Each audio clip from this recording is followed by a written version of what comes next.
దేవరాగం జ్ఞానయోగం వ్యాసపీఠం బహువేదశాస్త్రం బోధామృతహిత శ్రీమన్నారాయణం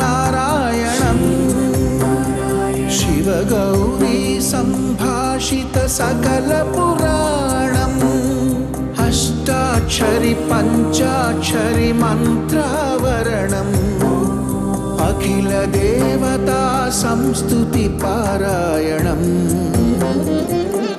జయ మంగళకరమీ ప్రవచన శ్రవణం అనుదినము శుభము సుఖము జీవన గమనం దేవరాగం జ్ఞానయోగం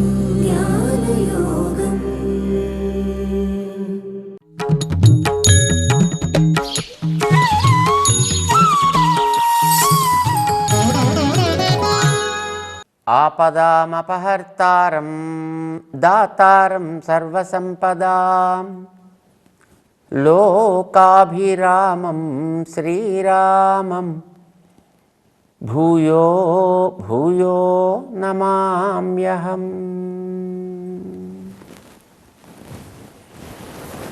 జై శ్రీమన్నారాయణ. ప్రియ భగవద్బంధువులారా, నేనే యజమానిని,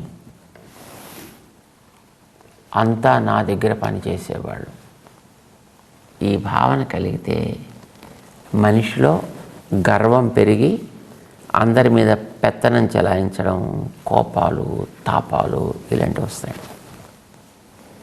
చాలామందికి ఒక డౌట్ ఉంటుంది, అబ్బా కోపం కంట్రోల్ కావట్లేదండి, కోపం కంట్రోల్ కావట్లేదండి, ఎట్లాగండి కోపాన్ని కంట్రోల్ చేసుకోవడం? విసుగు ఎక్కువైపోతుందండి, అందరి మీద చిందరవందర చికాకు పడే స్థితి పెరిగిపోతుందండి. ఎందుకు వస్తుంది అది? నేనే బాస్ అనుకుంటే వస్తుంది. నీ నెత్తి మీద ఇంకో బాస్ ఉన్నాడంటే అణిగి మణిగి ఉండేటువంటి స్థితి ఏర్పడుతుంది ఇప్పుడు కూడా.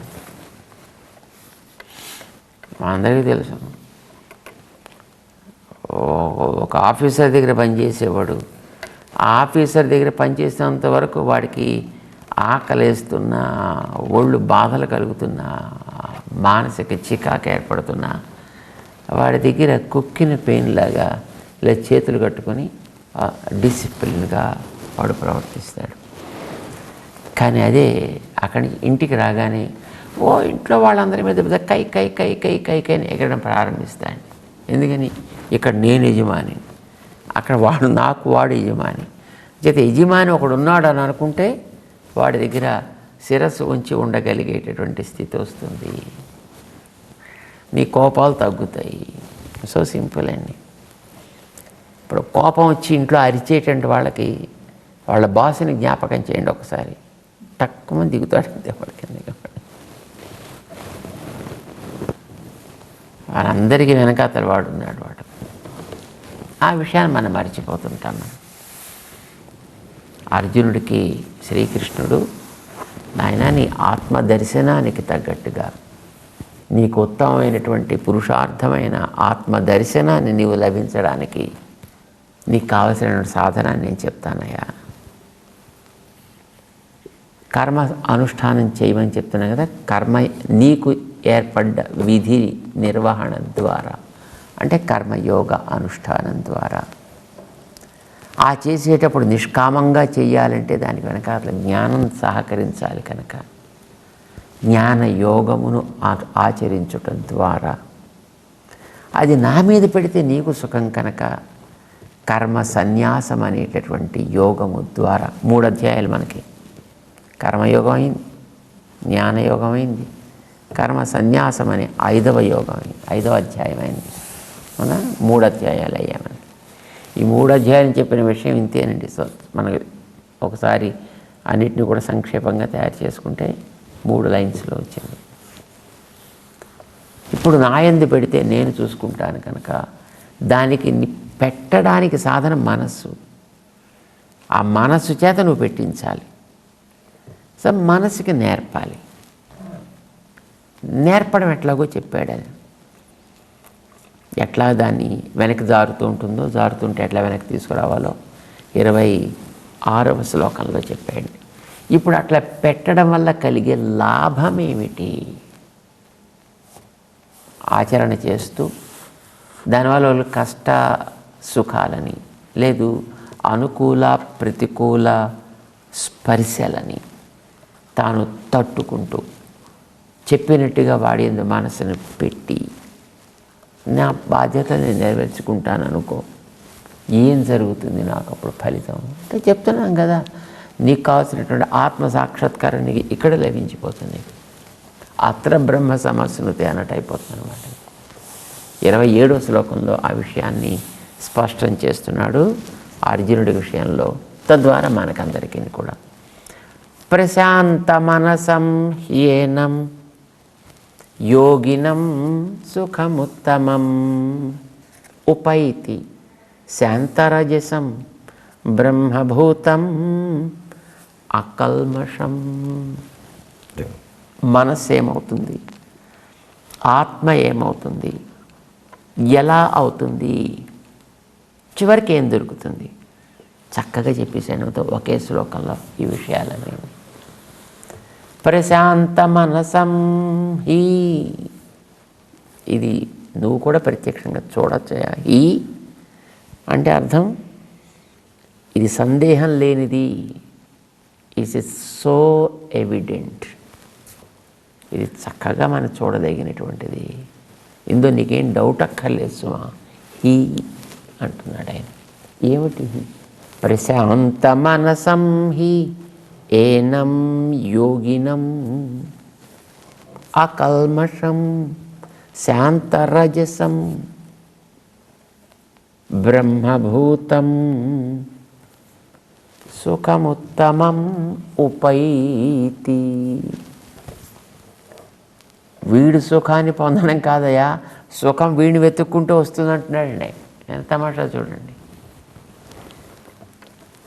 సీతాకోక చిలుకను పట్టుకోవాలి అని తోటలోకి మనం బయలుదేరామనుకోండి, దాని మానాన అలా ఎగిరిపోతూ ఉంటుంది. అది దాన్ని పట్టుకోవాలి కనుక దానికేసి చూస్తే వీడు పరుగులు పెడితే కింద నుంచి ముళ్ళ మీద కాలేస్తాడో, రాళ్ళ మీద కాలేస్తాడో, నీళ్ల మీద కాలేస్తాడో, దానివల్ల కలిగే ఉపద్రవాన్ని ఏం పొందుతాడో. నువ్వు సీతాకోక చిలుక కోసం పరిగెట్టడం కాదు, హాయిగా చక్కగా ఆ తోటలో కూర్చుని నువ్వు చేయవలసిన పని నువ్వు చేసుకుంటూ ఉండు. అదే సీతాకోక చిలుక క్రమంగా వచ్చి నీ భుజం మీదే వాలి చక్కగా హాయిగా నీకు రెక్కలతోటి అలా అలా తెరుస్తూ ముడుస్తూ తెరుస్తూ ముడుస్తూ నీకు చక్కటి చల్లటి గాలిని కూడా ఇస్తుంది.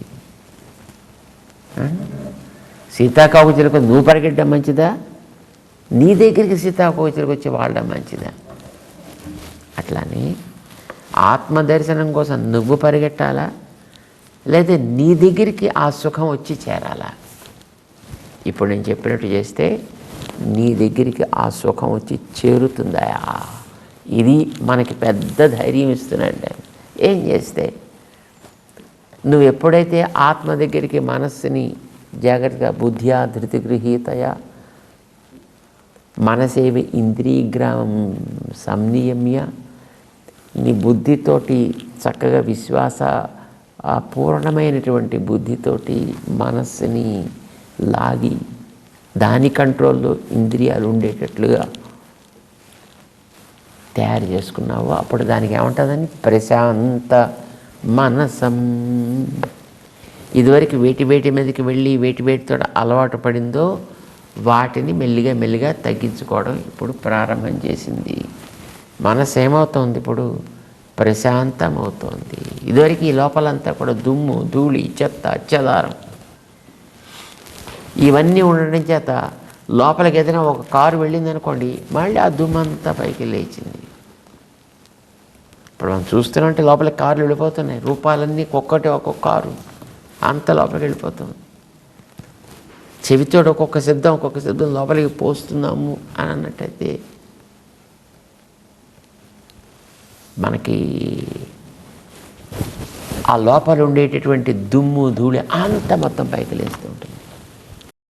ఇప్పుడు చెత్త ఉండే రోడ్డు మీద కారు పెడితే ఏమవుతుందండి? చెత్త అంతా మొత్తం ఇటు అటు అలాగే విరజిమ్మినట్టు అయిపోతుంది. మన లోపల ఉండేటువంటి ఆ రజస్ అంటాం దాన్ని, కర్మల వల్ల ఏర్పడేటువంటి ధూళి, ఆ చెత్త దుమ్ము మన లోపలికి చూస్తున్నాం. ఒకదాన్ని చూసాం, చూడగానే ఆ రూపం ఒక కారు లోపలికి వెళ్ళినట్టుగా మన లోపలికి వెళ్ళిపోయింది రికార్డ్ అవ్వడానికి. దాన్ని మించి వెళ్ళింది, ఆ రజస్సు మించి వెళ్ళింది. ఒక్కసారి అది కాస్త రేగింది. మళ్ళీ దుమ్ము రేగితే ఏమవుతుంది? కళ్ళు మండుతాయి, చెవులు మండుతాయి, ముక్కులో కెడితే తుమ్ములు వస్తాయి, జలుబు వస్తుంది, అవి రన్నింగ్లో స్టార్ట్ అవుతుంది, తుమ్ములు స్టార్ట్ అవుతాయి, జ్వరం వచ్చేస్తుంది. దుమ్ము వల్ల మనం ఏం చేయొచ్చు? కార్లు నువ్వు ఆపలేవు, నువ్వు అక్కడ ఉండాల్సి వస్తుంది. దుమ్ము వచ్చి నిన్ను డిస్టర్బ్ చేయకుండా ఉండేట్టు నువ్వు చేసుకోవచ్చు. ఎట్లా చేసుకోవచ్చు? దాని మీద కాస్త నీళ్లు కనుక చల్లినట్టయితే ఆ దుమ్ము మీద, ఆ తర్వాత దాని మీద వాహనాలు వెళ్ళినా అది లేవడం మానేస్తుంది. శాంత రజసం, రజస్ అనేటటువంటిది ఎప్పుడైతే శాంతిస్తుందో, ఆ శాంతించడం ఎట్లా శాంతించాలి? అకల్మషం, నువ్వు మనసు దగ్గర చేర్చి దాని గురించే దానికి నేర్పి దానినే అది అనుసంధానం చేసేటట్లుగా ఎప్పుడైతే చేస్తావో, తతస్తతో నియమ్య ఆత్మన్యేవ వశం నయ్యత్ కదా చెప్పింది వెనకాతల. ఆత్మ ఎందది నిలకడగా ఉండేట్టుగా ఎప్పుడైతే చేశావో, అది క్రమంగా దాని మీద ఉండేటువంటి కల్మషాలని, దాని మీద ఉండేటువంటి రకరకాలైనటువంటి కర్మ వాసనలని, అవి రుచులుగా ఉన్న వాసనలుగా పేరుకుపోయినప్పటికీ కూడా వీడిని పాడు చేయకుండా, ఇంకా ఎక్కువగా పాడు కాకుండా ఉండడానికి వీలుగా వెనక్కి తీసుకొచ్చేస్తుంది. దానివల్ల ఏమవుతుంది? అది అకల్మషం, ఆ లోపల ఉండేటువంటి ఆ మనసు అకల్మషం, కల్మషములు లేనిది అయింది. కల్మషములు లేనిది అని అంటే అది శాంత రజసం అయింది అన్నమాట. రజస్సు నుంచి అది కాస్త లేవడం తగ్గింది, దుమ్ము లేవడం తగ్గింది. ఇప్పుడు దీన్ని ఏమంటాను? దీన్ని ప్రశాంత మనసం, చక్కగా అణగారినటువంటి దుమ్ము కలిగిన మనస్. లేవట్లేదు అది. బహుశా కొంతకాలం అలా చేయగా చూడండి, కడిగినటువంటి నేల మీద దుమ్ము లేకుండా అది చక్కగా అద్దంలాగా ఎట్లా ప్రకాశిస్తూ ఉంటుందో, నీ మనస్సు కూడా అట్లా ప్రకాశించగలిగేటువంటి స్థితి ఏర్పడుతుంది. అప్పుడు వాడిని ఏమంటామండి? అన్ని ఉద్రేకాలు అణగారినటువంటిది ప్రశాంతము. ఈ ప్రశాంతమనే మనస్సు కలిగింది కనుక వాడు ప్రశాంత మనస్కుడు. ప్రశాంత మనసం హి ఏనం ఈ సాధకుడు. ఎవడైతే ఆత్మదర్శనాన్ని కోరుకుంటున్నాడో వాడు తను చేసిన కర్తవ్యనిష్ట చేత, కర్తవ్యనిష్ట అంటే మరి చేస్తుండగా ఇంద్రియాలతో పనులు చేయాలి, చేతులతో పని చేయాలి, కాళ్ళతో నడవాలి, కళ్ళతో చూడాలి, నోటితో తినాలి లేదా మాట్లాడాలి, వాసన చూడాలి, శబ్దాలు వినాలి. ఈ పనులన్నీ వాడే మాంటలా, వీటన్నిటిని చక్కగా సిన్సియర్గా వాడు చేసుకుంటూ పెడుతున్నాడు. ఇవన్నీ వీడు చక్కగా చేయగలుగుతున్నాడంటే కర్మానుష్ఠానం చేస్తున్నాడు. కానీ దాంట్లో నేను నా వల్ల ఈ భావనలు తగ్గాయి వాళ్ళను. మనసైవ ఇంద్రియ గ్రామం సన్నియమ్య, మన మనస్సుతోటి ఆ ఇంద్రియముల యొక్క సమూహము అనేదాన్ని చేతిలో పెట్టుకుని, ఇప్పుడు వీడు లోపలికి పెడుతుంటే ఆ తడిపు రోడ్డు మీద దుమ్ము లేవనట్టుగా ఇవి లోపలికి పెడుతున్నాయి. వీడు కర్మానుష్ఠానం చేస్తూనే ఉన్నాడు. వీడి అర్జునుడు యుద్ధం చేయాలి, యుద్ధం చేస్తున్నాడు. ఒకడు వ్యవసాయం చేయాలి, చేస్తున్నాడు. ఒకడు వ్యాపారం చేయాలి, చేస్తున్నాడు. ఒకడు ఇంకోటి ఏదో గృహస్థ కార్యాన్ని చేయాలి, వాడు చేస్తున్నాడు. ఒకడు పాఠాలు చెప్పాలి, చేస్తున్నాడు. ఒకడు వినాలి, వింటున్నాడు. వాళ్ళ బాధ్యతలు వాళ్ళే మాటల్లా మారలేదు, చేస్తున్నారు. కానీ ఇప్పుడు అది దుమ్ము లేవకుండా నీళ్లు జల్లిన రోడ్డు అయింది అది. కనుక దాని నుంచి సర్రమని వెళ్ళిపోతున్నా దుమ్ము లేవడం మానేసింది. ప్రశాంత మనసం మొట్టమొదటి శాంత రజస్కమైంది. దానికంటే ముందర అకల్మషమైంది. అంటే తను చేసేవన్నీ కూడా ఏవేవి తగవో వాడు మానేశాడు ఆల్రెడీ. ఎలా తగదో కూడా దాన్ని మానాడు. అప్పుడు అది అకల్మషం అయింది. దానివల్లనే శాంత రజస్కమైంది. అది రజస్సుని అణగార్చుకున్నదైంది. ఇప్పుడు మనసు ప్రశాంతమైంది. కొంతసేపు అయ్యేటప్పటికి అది బాగా కడిగినటువంటి నేల మీద ఉన్నట్టుగా చక్కగా నిగనిగ మెరుస్తూ కనిపించింది మనసు అనేది. అప్పుడు వీడేమంటాం మనం? యోగి అంటే చేరాల్సిన స్థితికి చేరినవాడు అని అర్థం అన్నమాట. అలా ఎప్పుడైతే ప్రశాంత మనసం హి, మనసు ప్రశాంతమైంది, యోగి అనే పేరుకి వీడు అర్హుడయ్యాడు.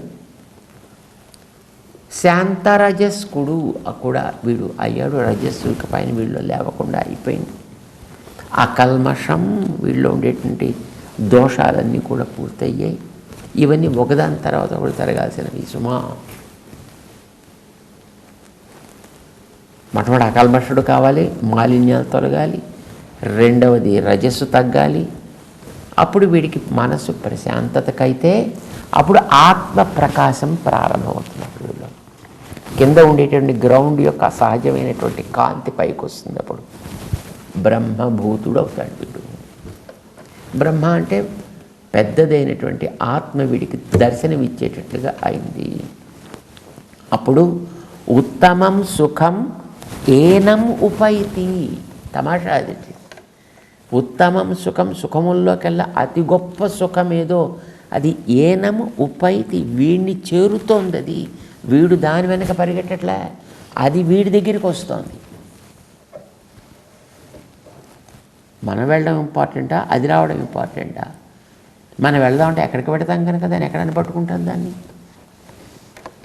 నువ్వు సీతాకోక చిలుకని పట్టుకోవడానికి వెళ్ళినట్టే అది అలా పైపైన తిరిగిపోతూ ఉంటుంది. నువ్వెక్కడ పట్టుకున్నా కింద పడతావు, కాళ్ళు ఉడతాయి, పళ్ళు ఉడతాయి. అది నీ దగ్గరికి వస్తే నీకు సుఖం. కనుక ఏనం ఉపైతి హి, అందులో ఆయన దాన్ని మంచి ప్రమాణం కూడా చెప్తున్నాడు అనమాట. ఎలాంటిది ఇది? ఉత్తమ సుఖం. అందమైన పదం అండి ఇందులో కూడా. మళ్ళీ ఇది సుఖం అంటే అనుకూలమైనటువంటి అనుభవము అని అర్థం. దానికి మనం సుఖం అంటాం. మనకి ఇష్టం లేని ప్రతికూలమైన అనుభవం అయితే దుఃఖము అని అంటున్నాం. ఇది సుఖం. ఎట్లాంటి సుఖం? ఉత్ సుఖమా, ఉత్తర సుఖమా, ఉత్తమ సుఖమా? దాంట్లో డిగ్రీస్ ఉన్నాయండి. అది పాజిటివా, కంపారిటివా, సూపర్లేటివ్ డిగ్రీయా?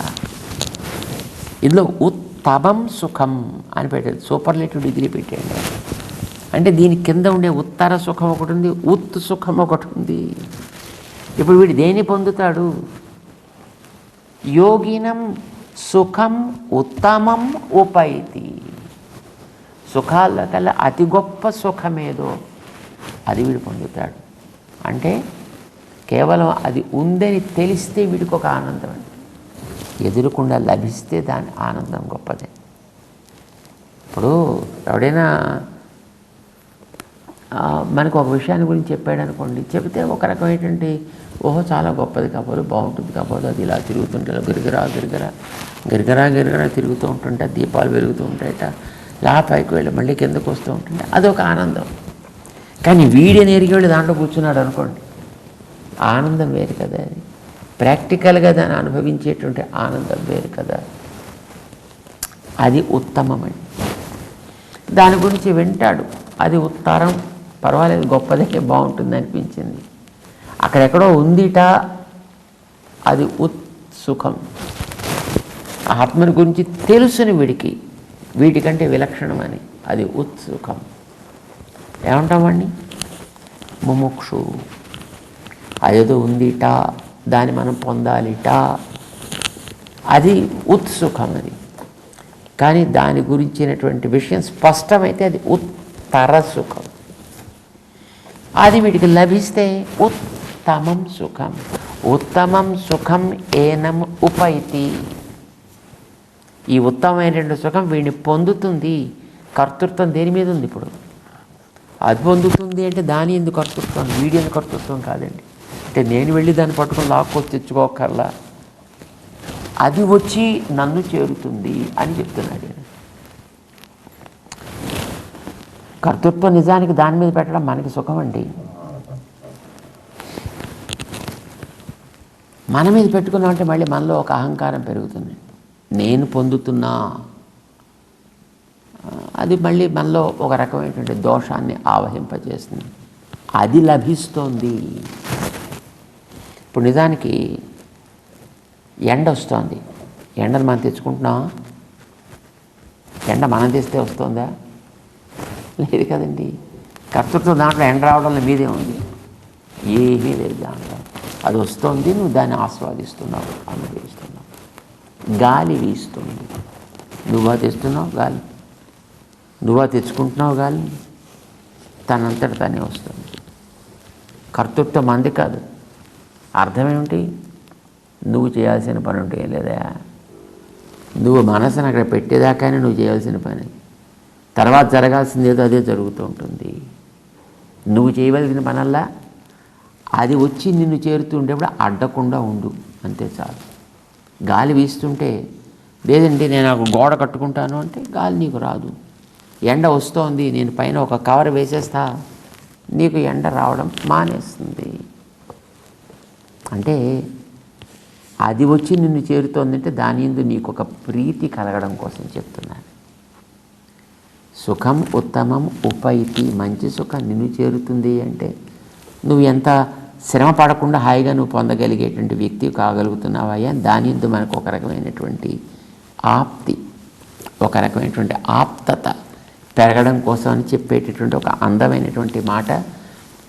నిజానికి కృష్ణుడు నీకు సుఖం కలిగించాలనుకుంటున్నాడు. నువ్వు చేయవలసింది ఏమీ లేదయా, సో సింపుల్. పెట్టు and just simply forget about it. ఇప్పుడు ఫ్రిడ్జ్లో నీళ్ళు పెడతామండి, పాలు, తర్వాత నువ్వు చేయవలసిన పని ఉంది అక్కడ. కాసేపు ఎంత తలుపు తీసుకుని హాయిగా తీసుకుని తాగంతే. దాంట్లో ఉండేటిని వేడితనం పోయి చల్లదనం రావడం నువ్వు చేసే పనే ఉంది అక్కడ. అదే చేస్తుంది నీకు. ఇవి కూడా అంతే.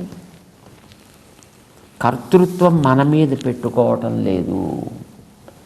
సుఖాన్ని పొందడంలో ఆయనే కర్త. అది ఎలా దేని ద్వారా జరగాలో ఆయన చేస్తాడు. చూడండి, ఒక్కొక్కసారి మనం అంటుంటాం, ఏ బదరికాశ్రమం లాంటి చోట్ల మనం ఏదైనా ఉడికించాలనుకోండి, బియ్యం త్వరగా పట్టాన్ని ఉడకదండి అక్కడ. ఎందుకంటే వాతావరణం చల్లగా ఉంటుంది అక్కడ, నీళ్లు మరీ చల్లగా ఉంటాయి అక్కడ. ఏదో ఉడకడం కష్టం అండి. ఒక్కొక్క చోట పప్పు ఉడకదండి, అది మరీ కష్టం అవుతుంది. నువ్వు దాని మీద పెట్టావు, ఉడికిపోయింది అనుకోండి, బియ్యం ఎంత బాగా ఉడికిపోయిందండి, ఎంత త్వరగా ఉడికిపోయిందండి, ఇప్పుడే పెట్టామా చక్కమని ఉడికిపోయిందండి అంటావు. అంటే అది ఉడికిందా? దానికేం తెలివి ఉందా? దానికేమి శక్తి ఉందా అది ఉడికిపోవడానికి? నువ్వే పాపం గిన్నె మంచి గిన్నె పెట్టావు, నీళ్లు మంచి నీళ్లు పోసావు, కింద నిప్పు మంచిగా పెట్టావు, దాంట్లో పెట్టి దాన్ని చక్కగా మండనిచ్చావు, అది ఉడికిందంతే. కర్తృత్వం ఎవరిది? మనదే. కానీ మనమే పెట్టుకోవట్లేదు. చూడండి ఎంత బాగా ఉడికిపోయిందండి, అబ్బా పొయ్యండి భలే మండుతోందండి. పొయ్యి మండడం, పొయ్యి ఏం మండుతుంది? దానికి పుల్లలు నువ్వు పెట్టావు, నిప్పు నువ్వు వెలిగించావు, గాలి తగిలేట్టు చేసావు, హాయిగా మండుతోంది అది. కర్తృత్వం మన మీద పెట్టుకోవట్లేదు చూడండి. అది మనకు ఒక ఉత్సాహం, అది ఒక ఆనందం, దాని యందు ఒక ప్రీతి మనకు కలగడానికి. కర్తృత్వం మన మీద కాకుండా దాని మీద పెట్టడం అనేటటువంటిది ఎప్పుడు కూడా ఒక అందమైనటువంటి పద్ధతి. అంచేత నువ్వు చేయవలసిందంటూ ఏం లేదు అనే ఒక లాభాన్ని శ్రీకృష్ణుడు మనకి చూపిస్తున్నాడు. వెంటనే మనకు కూడా కాస్త చేయబుద్ధి అవుతుంది. అంటే కలిగే లాభం ఇదయ్యా, ఇంత సుఖంగా వస్తుందయ్యా నీకు, అదే నేను వెతుక్కుంటూ వస్తుందయ్యా, నీకెందుకు శ్రమ అన్నట్టుగా శ్రీకృష్ణుడు అర్జునుడికి ఆత్మసాక్షాత్కారం చేయవలసినటువంటి కార్యక్రమాన్ని తను చేసినట్లయితే, కర్మయోగం తను మానకుండా చేసినట్లయితే, తన బాధ్యతను తను నెరవేర్చినట్టయితే, ఇతర లాభాల కోసం పాకులాడకుండా నువ్వు ఉండగలిగితే నీకు ఆత్మదర్శనం కూడా తనంతట తానే లభిస్తుంది. మంచి ఆనందం, ఆత్మానందం అనే సుఖం నీకు హాయిగా వచ్చి నిన్ను చేరుతుందయా అని ఇతనికి ఒక ప్రరోచన కలిగిస్తున్నాడు. ఫలాన్ని చూపిస్తే శ్రద్ధ పెరుగుతుంది. 27వ శ్లోకంలో అలాగా శ్రీకృష్ణుడు అర్జునుడిని తను చేయాల్సిన కర్తవ్యం వైపు ప్రేరేపిస్తూ ముందుకు తీసుకెడుతున్నాడు. మెల్లిగా మనం కూడా సాగుదాం. మనం కూడా అట్లా ముందు వెళ్ళాల్సిన వాళ్ళమే కదా. మన జీవన సమరంలో మనం కూడా ముందుకు సాగాల్సినటువంటి వ్యక్తులం. సాగే ప్రయత్నం చేద్దాం కృష్ణుడితో పాటు.